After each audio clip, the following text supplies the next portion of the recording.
This episode of the Beyond the Boardroom podcast talks about upcoming policies that are all subject to change.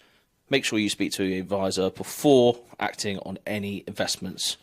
Remember, investments can go up as well as down. Wise words, Harry. Right. Episode 5, I believe. Yes, indeed. Hi. Hello, Matthew. Welcome to the Halloween budget episode. It's a scary one. It's a scary one. The only people more frightened than us are pensioners right now. Probably true. Well, possibly lawyers, doctors, but we won't go there. Well, we will, but not until a bit later on. No, absolutely. But yeah, so welcome back to the Beyond the Boardroom podcast with Matthew Douglas. And yes, as you can tell, this episode we're going to be kind of focusing on the upcoming budget. So November the 26th, I believe. Indeed. Yeah. Is B-Day, we'll call it for now, and there's a lot of speculation. I don't think I've in my years of doing this, I don't think I've ever seen speculation quite like this one. It's almost as if they don't know what their policies are going to be, and they're just putting it out on the fly to see what people say. Well, and I think that's a big point of it, isn't it? That in years gone by, there's been a certain aspect of yes, this will, or no, this won't. Whereas at the minute, it's a lot of, well, we're assessing, and we'll see, and the budget's coming up in a month, and we'll release everything then. Well, wasn't there somebody in the OBR just recently who made some, but he basically was politely saying, I don't think the Chancellor's actually got a strategy, or possibly even an ideology. But it's just let's put it out there and see what happens.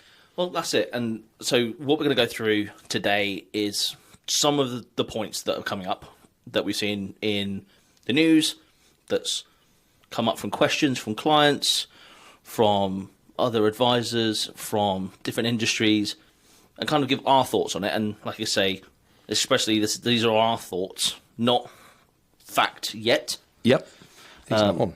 No, it's gone off. But it's fine. Yeah, obviously, Halloween themed slightly, but with the scariest thing still being Miss Rachel Reeves herself and her planned budget. So who knows yes. where Keir and Rachel are going to go for November. So what we'll probably do is I'll go through a few and list them off, and then you've got a little sign down there whether you think Labour should turn back on that if it is a policy, or yeah, absolutely. Yeah, we'll give our thoughts. I'm not sure they're listening, but we'll give it a go. We'll try. We'll do our best. We feel like we have a lot of influence here from the loft at Matthew Douglas. Yep.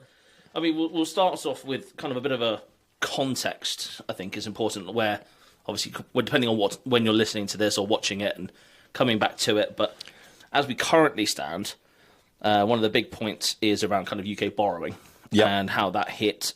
I'm reading here, 99.8 billion. Between April and September 2025, which is roughly 7.2 billion above the OBR forecast. Yes. When the numbers get that big, it's really hard to actually imagine how big a number that actually is. Yeah. That's a lot of noughts. It's huge. And obviously, the plan is to build a larger fiscal buffer ahead of any shocks. That's from Reuters that have come from that. Yeah. Now, obviously, this kind of comes in around Rachel Reeves' pressure to raise roughly 30 billion via either taxes or cuts to spending. Yeah. And some think tanks argue that she may have to break some of her promises of maybe like income tax rises or others. So kind of initially, what's your first thought on this kind of the state of the union in that aspect? Well, I mean, ultimately, we have a Labour government. With a very large majority, so you think anything they wanted to do would be relatively easy. Trouble is, most of the Labour Party will not tolerate any kind of cutting, so it's just not in their DNA to do it. So it only leaves one option. If you can't balance the books and the numbers keep going up, then you've got to try and find some more money from somewhere, which inevitably means you either borrow it or you tax it. Simple as that. It's something that I listened back and I watched back to when there was the Prime Minister's debates with Rishi Sunak. Yeah. Where they're talking about Keir Starmer and the things we should be scared of. Yes. And he said the first thing was obviously the taxes that Labour would put in as soon as they came into power, which we've already seen some of. And like I said, this is only budget number 2. Oh, yeah. And where we go from here Yeah, I'm knows? sure. I'm sure old Rishi is chuckling to himself somewhere in California. He's But doing okay. but yeah, I mean, yeah, everything that he said, I think most sensible people probably knew it was true, and here we are. Right, so I'll go on to possible talking point number one, or possible target number one. Let's go with. Yeah. And if you've got your sign down there, if you think it's something that Labour should turn back on, or something that you kind of see them expecting to go ahead with, you let me know. So the first one is around savings and ISAs. So Reuters again, and the Financial Times and St James's Place and a few other places are reporting that Reeves is looking to lower the tax-free limit for cash ISAs to push savers into equities. Now, do you think that's something she should turn back on, or something that she needs to push ahead with? Got to say, you got to turn back on it. It's a problem. It's already been highlighted by the banks. The issue you have is that money is a real thing. You know, it has to come from somewhere. So you've basically got the banks turning around and saying, well, if we don't get any savings and any deposit money coming into our bank, how are we going to lend any money? Because that's what banks do. If you've got no money coming in, then how can you do it? You've got to have cash in if you're a building society, you have to have cash in the pot to then be able to lend it on to somebody to enable people to buy property. So if you do that, you completely stall the housing market. And so there's lots of speculation around kind of the numbers behind it, but the one that's most commonly being thrown around is maybe reducing the cash ISA limit from 20,000 to potentially 10,000, or even some people are saying it could come down to 4,000 in line with a lifetime ISA. Yeah. It's just going to make your returns on cash deposits significantly worse, because you're losing your tax-free threshold. So of course all that money that's sitting on deposit will then start to be taxed at your income tax band. So if you're lucky enough to be a high rate taxpayer, you might think you're getting a sort of a 3% return, but in reality you're getting about 1.5% or just over 1.5%, because you're getting taxed at 40% or possibly even 45%. So I think also on the other end of the scale, that things like cash ISAs are predominantly used a lot by people saving for first-time houses. Yeah, that's very true. It's just one more mechanism to help people to save. Obviously, there's alternatives. We're talking about cash ISAs. There are, equity, stocks and shares type ISAs, which are asset-backed. So that's clearly an option to be able to build up funds. But that's not for everybody. No, and that kind of seems like what they want to push people towards is saying, yes, you can have a cash ISA, but you can limit the amount you can put into it. But you can still put the rest of your allowance into a stocks and shares ISA. Absolutely. And that's why might, for those who don't know, what's the difference between a stocks and shares and a cash ISA, mainly? Very simply, if you're investing in a stocks and shares ISA, you are investing in assets, which would typically be stocks and shares. It doesn't have to be. It could be things like corporate bonds. It could be a property fund, for example. But ultimately, you're investing in an asset, which usually grows more rapidly than a cash account would. So you can easily turn around and say, well, that's easy then. You should do that. But it's not always like that, because as everybody will know, stock markets are volatile. Yeah. So, speaking as a financial advisor, if you speak to a client, what you're trying to understand is what are they hoping to achieve. So if you're, let's say, saving for a house, and that purchase is going to be in the next 12 months, you don't want to be putting your money into a stock market. You're going to have inherent costs for going in, and you might then suddenly incur losses from a falling stock market. So it's not, over the short term, it's not a guarantee that you're going to make money. So it could easily go the wrong way. So in which case, for somebody in that situation, putting your money in a cash deposit is probably the best option. Yeah. And obviously, if you can get it tax-free in a cash ISA, even better. So from Labour's point of view, then the positives that they can kind of see behind maybe bringing in that limit or implementing that would be, obviously there's going to be more kind of capitalisation of funds. There's going to be maybe a boost to the equity market, because people are having to put money into investments rather than into savings. This is it. I mean, people go one way or the other. They either push their money into stocks and shares, which potentially could be good for the UK economy. It could be good for UK businesses, but that's very much on the premise that they're actually putting money into UK businesses and not overseas ones. Or the alternative is you keep doing your cash savings, but you're just going to have to pay tax on all your growth. I think you get a little bit of interest tax-free, and I can't remember what it is. I know I should know.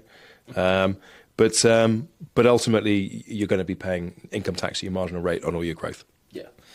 And then, like you said, the negatives there, obviously penalising conservative savers, people that don't want to. Yeah, I mean, risk. ultimately, if you invest in cash over the long term, it's pretty much a given that your money's not going to keep pace with the rate of inflation. So if inflation is running at 4%, over the long term, you're not going to get a rate better than 4%. So that's kind of where we are. Oh, fair enough. Okay, well that's area number one or target number one, shot at and possibly hit or miss. We'll find out on that one. Yeah. It's important to say actually what we're going to do after this video goes out. Obviously, this is going out on Halloween, spooky, and obviously this will be the last one of these episodes before the budget in November. Obviously, we're going to be doing a filming and getting the next one of these out straight after the budget. Yep. So what we'd love for you guys to do is to get involved. Put in the comments kind of 3 predictions that you think are going to come true from the budget, whether it be positive or negative. Yeah. If you think there's certain things that definitely will happen or won't happen, and if you manage to get all 3 right, we'll take all the winners from that and we'll do a kind of random lucky dip pick, and the winner will get one of our lovely Christmas hampers. Sounds good to me. So incentive. So go in the comment section. We'll keep a track on them, whether it's on Facebook, LinkedIn, YouTube, Spotify.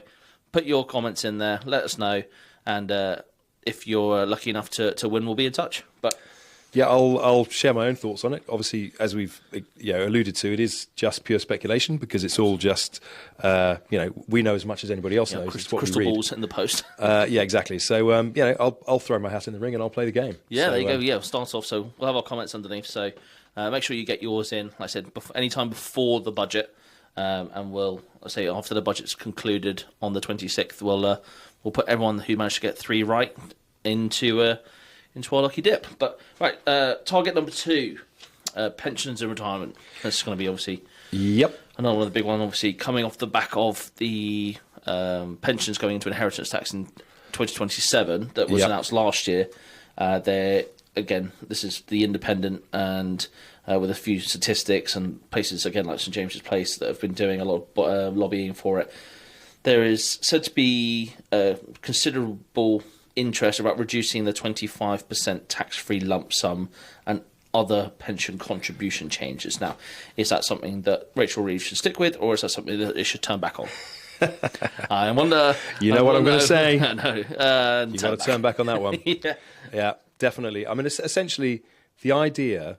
Of putting tax on tax-free lump sums for people who've been saving into their pensions for potentially 40 plus years, and effectively changing the rules. They've done it once already. They've suddenly brought it into inheritance tax, bringing your private pensions into inheritance tax. If you suddenly pull this stunt as well, I just think you're looking at rebellion. I mean, we know that it's. Unlike the previous tax, which was effectively targeting people in the private sector, because obviously we're the unproductive people. Just kidding.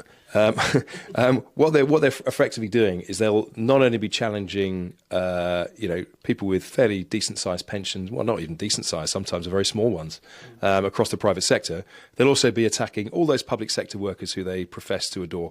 So all your GPs, all your nurses, all your civil servants, they're going to be running out of fans. And it will actually affect MPs as well. So that's probably a reason they almost certainly won't do it. But what we're talking about, because obviously if you have a final salary pension scheme, you also have a tax-free lump sum.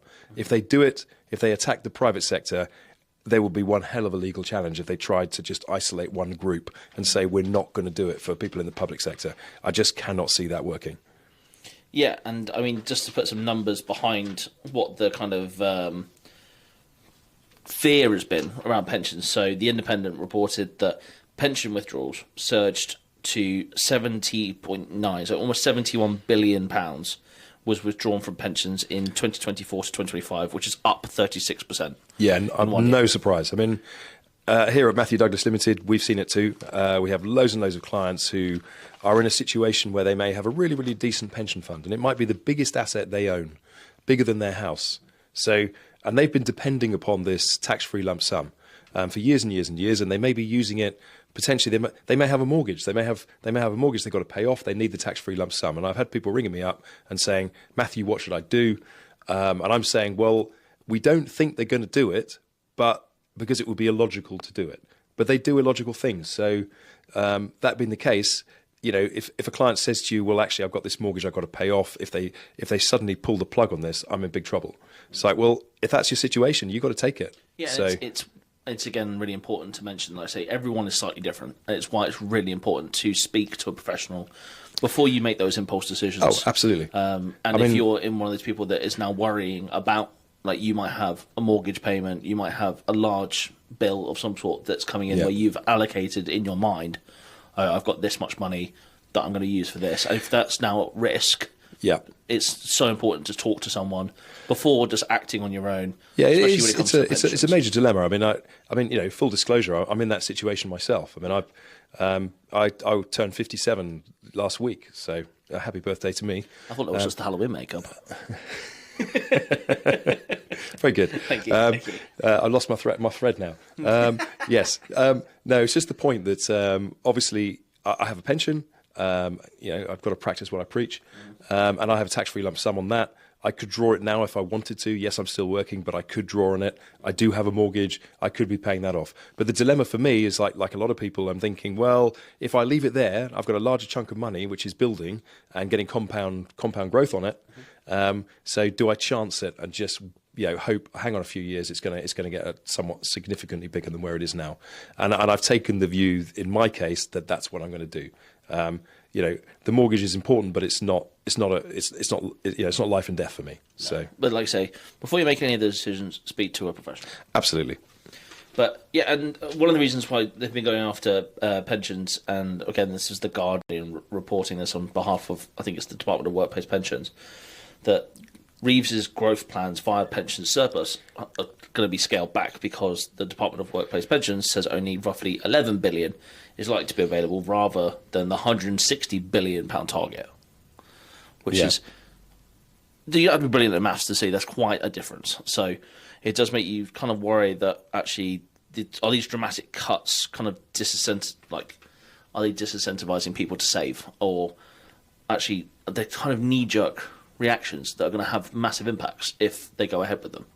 Yeah, absolutely right. Bringing it back to the kind of the overall scheme around pensions, it's obviously been a massive talking point for us with clients and across other industries where you've got accountants, solicitors, and because for most people, their pension, outside of buying a house, is their kind of second largest sum of money tied into one thing. Yeah. And everyone it's very scary when someone says, okay, we might take away your ability to access that. We might make it slightly more difficult for you to draw income. Yeah, these things are so based on confidence, and if you start to undermine something, it makes people start to question if it's a good idea to even save at all. Yeah. If you're going to get punished for it, why would you even bother? Yeah. I don't think that's the right strategy, but you can understand the mindset. No, absolutely. Well, obviously, I know the government's kind of pushing the idea of like pension funds participating in growth investments, and they're talking about these kind of pooled investments or these kind of mega funds as well.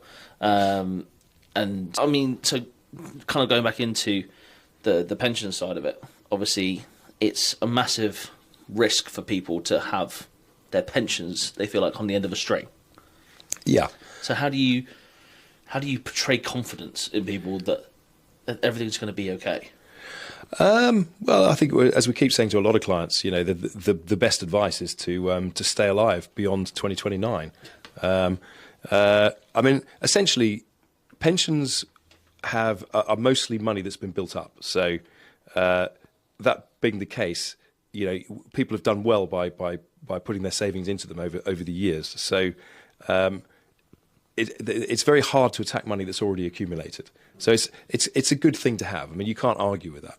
And even with the inheritance tax that's coming onto pensions, it's still the right thing to do. It might change your strategy. It might retain your retirement strategy and think, actually, I'll start spending pension money rather than other money, which I could perhaps put into maybe business property relief qualifying type schemes, which you can't do with a pension.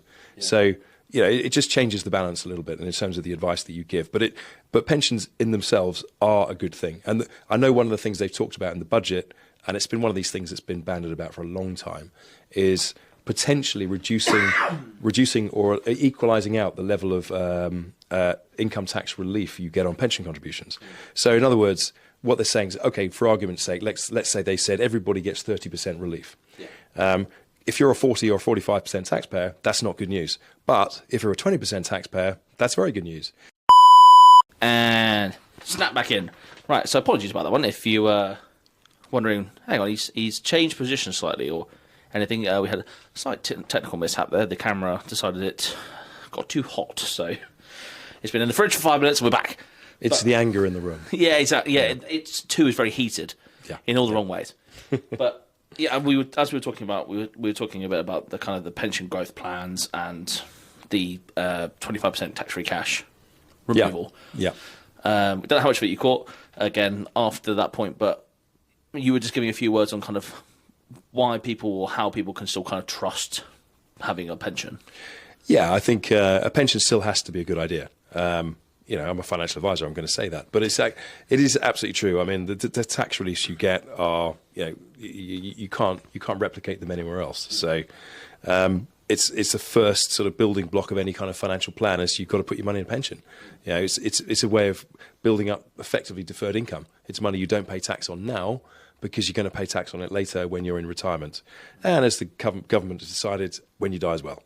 But But you're going to pay tax on everything else as well when you die now. So, with a few exceptions, come and talk to us about that. But generally speaking, you've got to accept that pension money and any other investment you do, whether it's an offshore bond, an ISA, whatever it is, it's going to get taxed when you die. Because that's the thing. Pensions were never designed to be a inheritance vehicle. They were designed to be a retirement vehicle. True. I suppose that is fair comment. But I think the counter argument was you're paying tax on it throughout your retirement. Yeah. Why would you get taxed again? It seems a bit unfair. That's the whole point. It isn't fair. Isn't that the game we all play now? Yeah, I'm afraid so. Yeah. Right. Next target: property and wealth taxes. So there's been lots of talk around Reeves possibly increasing taxes on owners of expensive homes, or kind of a reform to stamp duty / kind of local tax bases. Yeah. And I'm being reliably informed that's by Reuters, not Reuters, that I said earlier. Reuters, yes. Reuters. So apologies if anyone from Reuters is listening and I butchered that first time round. I claim pleading ignorance. That one, it was my poor reading ability there that's let me down. No problem. So, wealth taxes, yeah. Yes. You're going to ask me if it's a good idea or not? I am going to ask you if it's a good idea. Do you think it should stay? You know what I'm going to say. Do you turn back? It's a dreadful idea. It is the worst idea they've come up with so far. It's absolutely appalling. Wealth taxes have been tried, and they fail in every single country they're attempted. It is purely ideological. It will never make any money for the government. I mean, sure, you can apply a tax. You might make a small amount of money in the short term, but all you're going to do is you're going to absolutely butcher house prices, and you're going to make big investors not want to live in the UK. Simple as that. Yeah, obviously. I mean, the points that they'll be trying to say is, it broadens the kind of the tax base and might be perceived fairness by some people. From the very left point, they'll say, it's fair that the broadest shoulders pay the most tax. Yeah, which is obviously. I see the logic, but in reality, it's kind of nonsense. Yeah. I think we already know that we have a progressive tax system, and I don't have an issue with that. What is it? The top 10% of earners pay something like 65% of all of the total tax take. I think the top 1% pay about 30% of it. I think it's about 28 actually. I mean, that's hideous. I mean, that is a lot of money. You can be ideological about it and say, they're rich, they deserve it. But it's rich people who actually create wealth. It's as simple as that.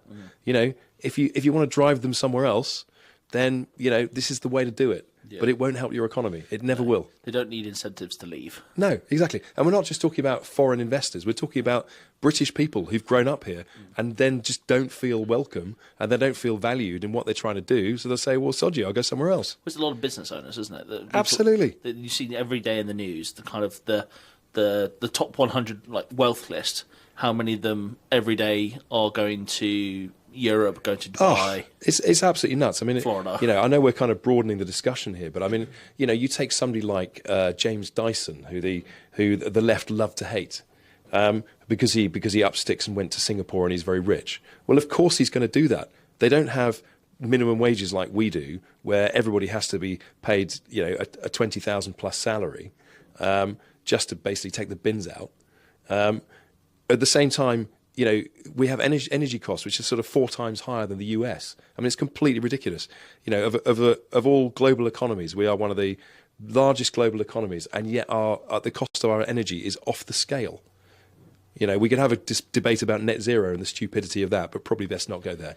We'll save that one for another day. Yeah. But yeah, I think, you've hit the nail on the head there. If you're going to go after the top 1%, they are also the people that have the means to not to have to deal with it.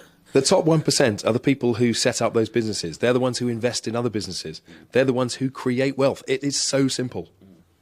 And that then leads me on to target number 5, which actually tends to be, rather than a policy as such directly, it's more of a stealth tax.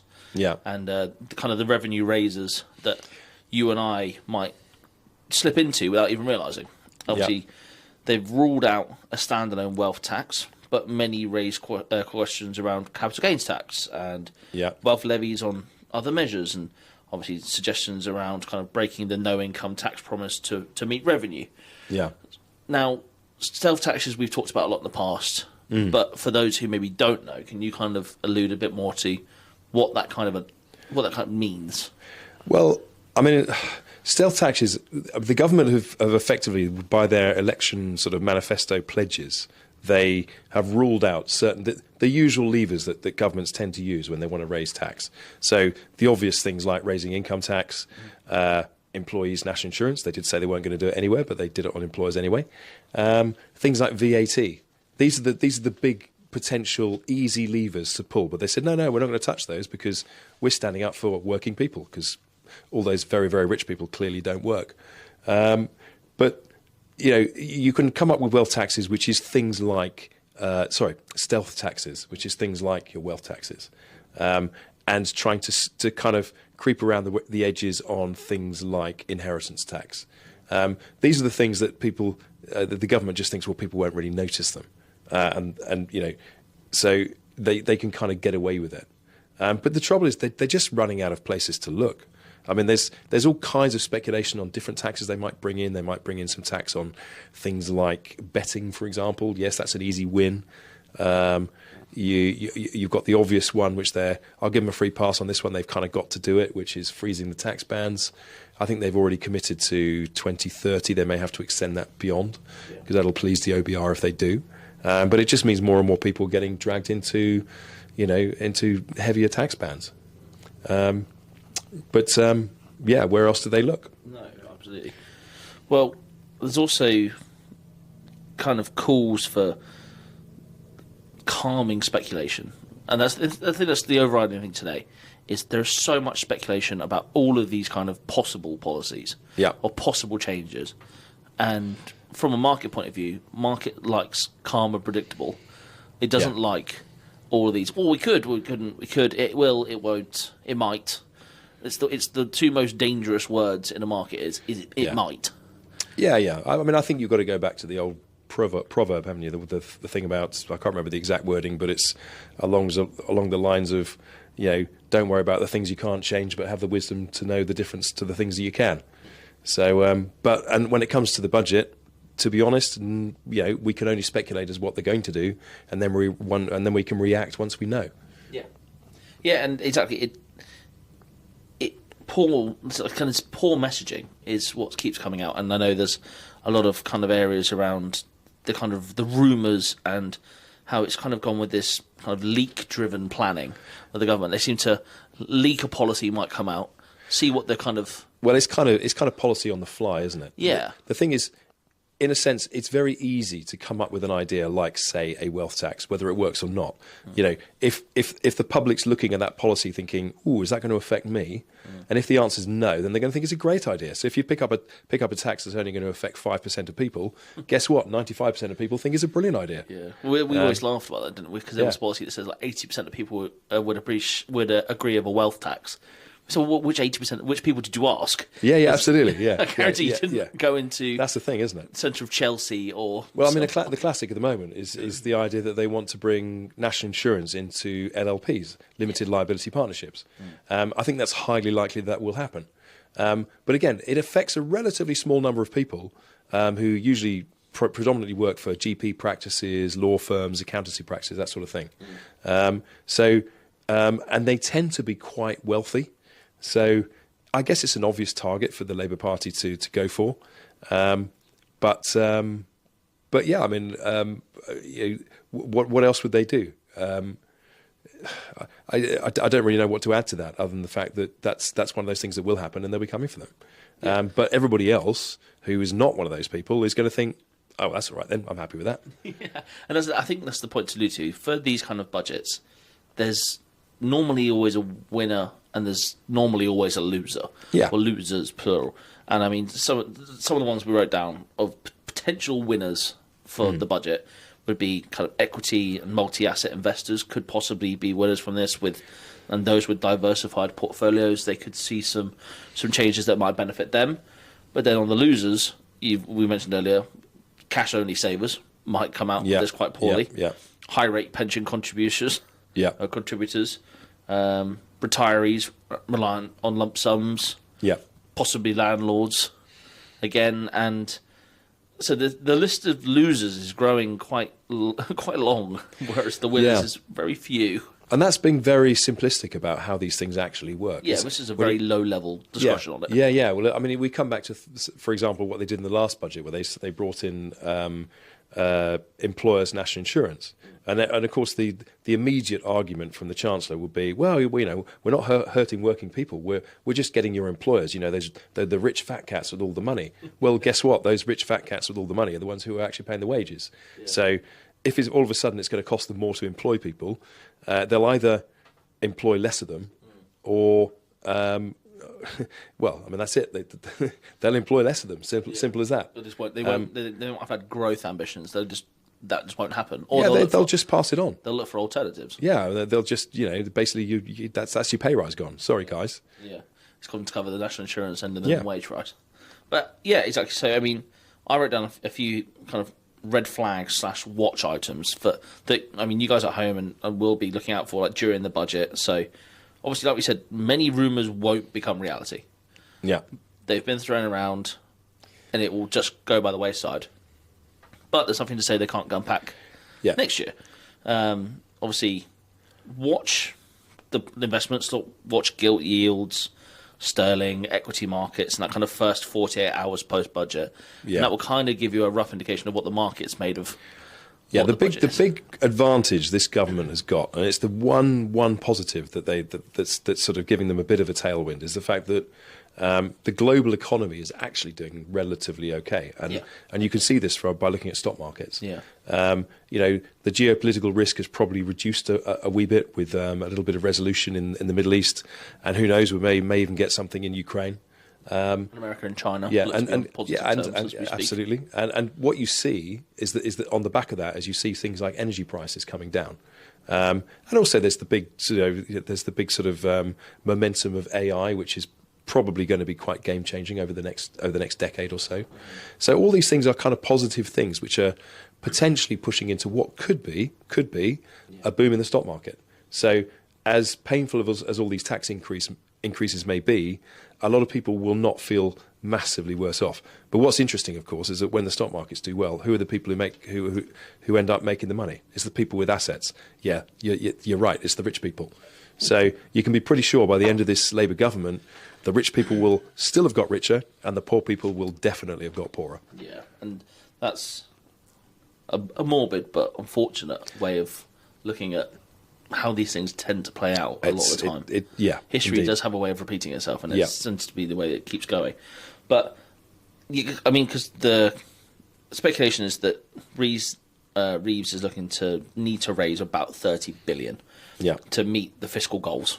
So that's kind of where that will be. So have that kind of number in the back of your mind when it comes to those targets. But so, I mean, again, some practical takeaways that people can be looking at. Obviously, reassess your asset allocation. So have a conversation with a financial advisor. Look at your kind of position of cash versus equities. A lot of people are also kind of trying to get into their ISA contributions or pension contributions ahead of any cap cuts. Like don't just sit around and wait for it now. If obviously speak to an advisor first. Obviously, investment risk markets can go up as well as down, but don't wait. The opportunities do exist, Yeah. and also there's also speculation on things like it wouldn't raise very much revenue at all, but there's talk that they might, for example, pull lifetime ISAs for youngsters looking to buy their first homes. It could happen. It will be again probably not the wisest move to make, but if you're in that situation where you can benefit from a lifetime ISA, then do it. Start the clock. Start the clock. Go and start investing some money into it. Get that extra £1,000 a year that you'll be able to pick out of it. But the biggest thing is to don't act on rumours. Like if you're really worried about it, wait for the full budget documentation to come out. Yeah, I don't think there's much that anybody can do right now, other than you can speculate as much as you like. Yeah. And there's certain things that will probably happen. Things like freezing the bandings. And probably this national insurance on LLPs. But other than that, I don't think there's anything else nailed on. And I don't think even if they were, there's not a whole lot anybody can do about it. There is another one which we haven't mentioned, which I'll just cover. Yep. There is talk that they could bring in national insurance on rental income and also potentially on pension income, which both subject to income tax, but they're not subject to national insurance tax at the moment. So they could, for example, bring in a 2% national insurance rate across the board and reduce income tax rates by 2%. So the net result would be the same, but it just means there'd be a much wider take because you'd be getting a much broader band of people actually having to pay it. Again, it could happen. Total speculation. I don't know. There you go. Well, there's only one way to find out. Tune in. I think Wednesday, the 26th. Yeah. And for Keir and Rachel's big day out to PMQs again that follows. So yeah, we'll keep it is scary. It is scary. It is Halloween. So don't be surprised if we're here to scare you. So here we are. Exactly. The scariest thing just to scare you more. Exactly. Enjoy. So happy Halloween. We'll have to wait and see. Matt, if you put your predictions, your 3 predictions in the comments, we'll see what everyone else has to think as well. Absolutely, I can do that. We'll be back here, like I said, straight after the budget with kind of the roundup of what we thought might happen compared to what has happened, what the implications might be. And we're going to be completely wrong. Oh, absolutely. I mean, when have you ever seen anyone do other things and get he's absolutely right? I mean, it's a bit like a weatherman. You just say, I think it's going to be sunny outside, and it's poured with rain. You go, oh, well, the wind's changed. I mean, without being too controversial, the other big question is, yes, will Rachel still be in charge come Christmas time? Well, that's a good question. Well, I think there's only one way to find out. Yeah. Stay tuned in. Thank you for watching. Thank you for listening. And once again, just a reminder, obviously everything mentioned in this podcast is subject to speculation and to change. Don't act on rumours. Speak to a professional. If you're still unsure, make sure you consult a professional. And we look forward to welcoming you back for next month's episode. Matt, thank you very much. It's been emotional. See you in a bit. Cheers. Bye-bye. The following podcast is intended to be of a general nature, will not be suitable for everyone, and should not be treated as a specific recommendation. We recommend taking professional advice before entering into any obligation or transaction. The information provided does not constitute investment advice and should not be relied on as such. It should not be considered a solicitation to buy or offer to sell a security.